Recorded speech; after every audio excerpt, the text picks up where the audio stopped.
Dicen que errar es humano, pero no todos los errores son iguales, pues mientras algunos provocan pequeños inconvenientes y molestias, otros pueden ser sinónimo de grandes catástrofes o descubrimientos revolucionarios. Y es que la historia de la humanidad se construyó con grandes planes, pero también con pequeños errores involuntarios y algunas omisiones que fueron capaces de cambiar el destino de los acontecimientos. Acompáñame a conocer estas curiosas anécdotas. Yo soy Conde Montero. Iniciamos.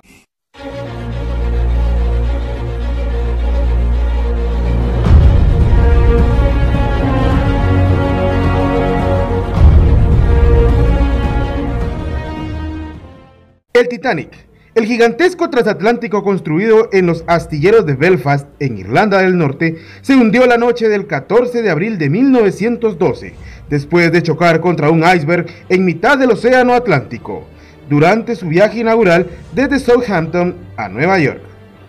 La tragedia, que dejó un saldo de 1.532 personas muertas, de los 2.222 pasajeros que iban a bordo, se produjo por una suma de errores humanos, partiendo por el hecho de que, al ser considerado insumergible, el buque no disponía de medios ni botes salvavidas suficientes como para enfrentarse a un naufragio, cosa que disparó el número de víctimas. También se responsabilizó del luctuoso hecho al capitán Edward Smith por conducir la nave a gran velocidad y con cierta imprudencia. El marino Frederick Fleet, el vigía encargado de avistar posibles peligros para el barco y quien fue el que dio las campanadas de alerta luego de divisar un inmenso bulto negro en medio de la noche, que resultó ser un gigantesco iceberg, testificaría posteriormente que de haber tenido binoculares, los cuales inexplicablemente estaban almacenados en ese momento dentro de unos casilleros por órdenes superiores, él habría visto mucho antes el iceberg y por ende habría podido dar la alarma a tiempo.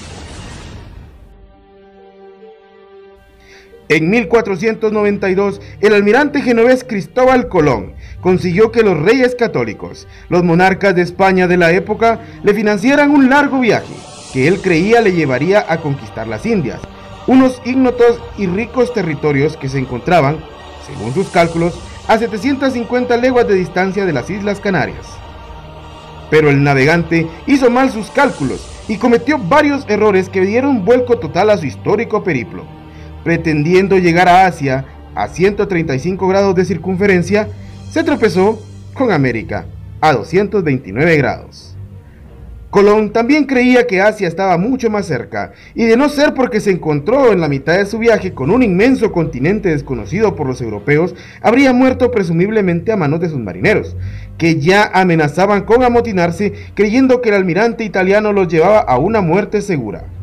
Por supuesto, a la postre este error cartográfico fue todo un hallazgo para la corona española y permitió la conquista del continente americano. Colón llegó al fin de sus días pensando que había llegado a las Indias, pero fue otro navegante italiano, Américo Vespucio, quien convenció a todos que lo descubierto por su compatriota era en realidad un nuevo continente. A mediados del siglo XIX se descubrió el principio psicoactivo de la cocaína, sustancia extraída de la hoja de la planta Erythrocylon, que crece principalmente en Bolivia y Perú. Los científicos occidentales, creyendo que se trataba de una droga totalmente inocua y milagrosa, puesto que la inyección de cocaína en un nervio dejaba bloqueada la transmisión de las sensaciones, provocando así una anestesia local, recomendaron de inmediato su uso. En 1879, la nueva droga ya había inspirado una campaña publicitaria sin precedentes, orquestada por los laboratorios químicos que la producían. La propaganda decía literal que era un buen alimento para los nervios, para combatir hábitos de alcohol, opio y morfina, e incluso conceder sempiterna vitalidad y hermosura a las damas.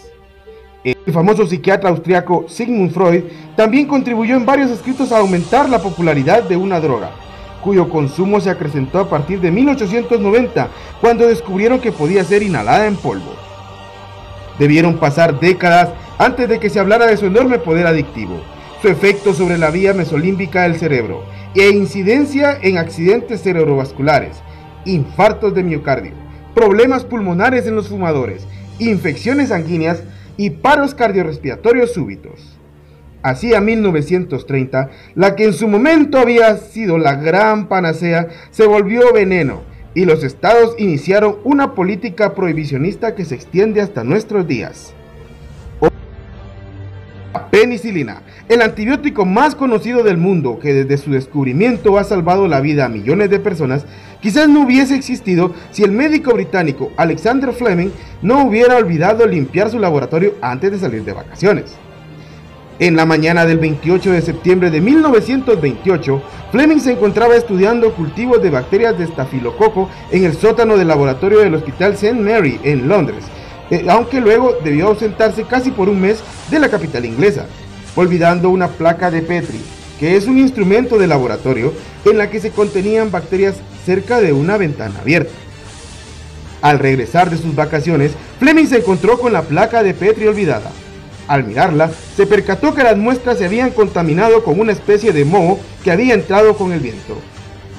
Movido por la curiosidad, el científico, en vez de tirar su experimento arruinado a la basura, colocó su placa de Petri al microscopio y observó asombrado que no solo el moho había contaminado el contenido de la placa, sino que alrededor de este había un claro, una zona limpia en la que el moho había matado a todas las bacterias. Fleming acababa de descubrir los hongos de Penicillium, la base del antibiótico famoso por su gran capacidad para aniquilar a las bacterias que causan infecciones en el cuerpo humano.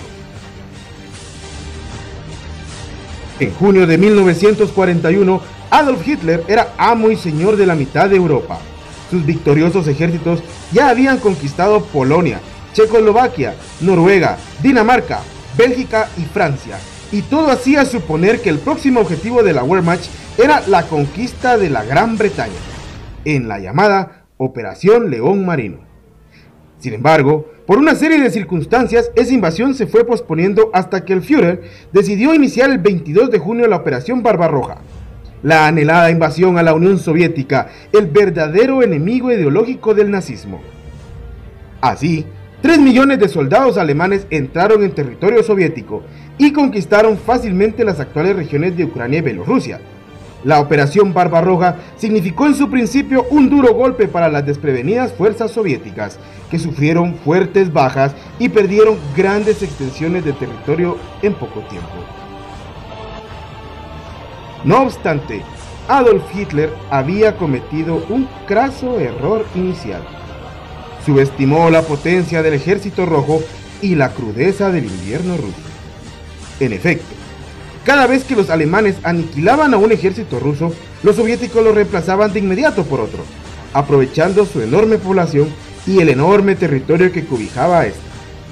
Para agravar la situación, la llegada del invierno ruso tomó a los alemanes, quienes pensaban tomar Rusia en cuestión de unos pocos meses, por sorpresa. Sin equipo adecuado para pasar el invierno, fueron miles los soldados germanos que murieron congelados. La llegada del invierno ruso acabaría con los planes alemanes de terminar la invasión en 1941. Durante el invierno, el Ejército Rojo contraatacó y anuló las esperanzas de Hitler de ganar la batalla de Moscú. La operación acabó el 5 de diciembre de 1941, con la retirada del ejército alemán, que en las semanas siguientes perdería a todo su sexto ejército en la batalla de Stalingrado. Había sido la primera derrota catastrófica de un ejército que hasta ese momento se creía invencible. Hasta aquí el video. Espero que te haya gustado, que lo compartas, que te suscribas al canal y que actives la campanita para recibir las notificaciones de nuevos videos. Ya estoy de vuelta en YouTube y trataré de ser un poco más frecuente con los videos. Yo soy Conde Montero. Que la luz sea con ustedes y nos vemos en una próxima oportunidad. Adiós.